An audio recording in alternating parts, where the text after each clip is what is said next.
itirməkdən qorxmamalıydım.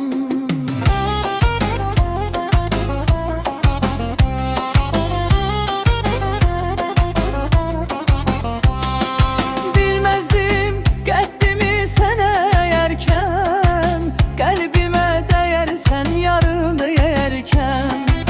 Mən sənə qəlbimi kül eyləyərkən, sən məni yandırıb yaxmamalıydın. Səni itirməkdən qorxmamalıydım. Səni itirməkdən qorxmamalıydım. İstərəm dünyaya yenidən doğum, eşq dəryasında bir daha boğulum. Deyəndə hər kəsə güvənmə oğlum, anamın sözündən çıxmamalıydım.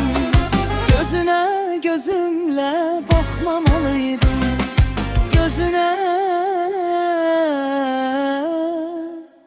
gözümlə baxmamalıydım.